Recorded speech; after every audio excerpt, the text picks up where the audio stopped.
Hi, Jason Maraschiello here, and I want to talk this time about mindfulness and meditation. And I allude to these tools a lot in my different videos and in my talks and everything, but it's funny how we use the word. And I have a video up on language, and that's kind of a play of language here. So for the language that I use, I'll define the meditation as the conscious task of distracting ourselves from the distraction. That's the conscious task. Where mindfulness, to me, is the way of life. This is the subconscious way that we lead our life. Or sometimes it needs to be conscious in order for it to become subconscious, which is ultimately conscious. So the interesting thing about this, I have a lot of different meditation students. They always ask me about when does meditation start to get easier and all this kind of stuff. Meditation may never get easier for you. You'll always find these different places with your meditation.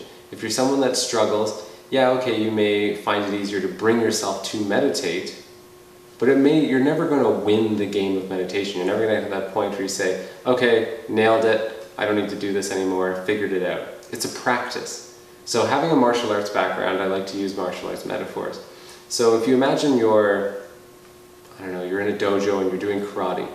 Imagine that your meditation is the process of going through these katas, these forms. And while you're doing it, sometimes if you're not really into it, you might be thinking, well, this is kind of ridiculous, why am I doing this? This is never going to prepare me for the real world. And that, unfortunately, sometimes is how our meditation's seen. We put ourselves in these ultra-spiritual rooms, we'll light all these candles, we'll put on this beautiful music, we'll block out the outside world, and we can find meditation. And then we go into the real world, and there's traffic, there's people yelling, there's all this stuff going on, and you can't keep up that mindfulness state. This is where meditation really comes into play. Our mind, our body, our soul gets so familiar eventually with the state of meditation that we can begin to prolong the state of meditation, even when we're not actually meditating. And this, in my language that I use, is mindfulness.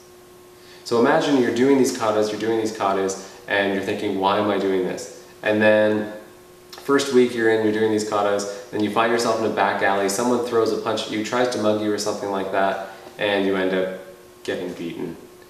And you persist, you keep going back to karate, you keep doing these katas, and then these same guys, they know your path now, they catch you again in that alley, and they go to beat you up, and they throw a punch, and instinctually, without even knowing it, you just grab that fist, you block that punch. And that's when you have that realization of, oh my goodness, this is why I've been doing those years of kata. That's when it's ingrained into you.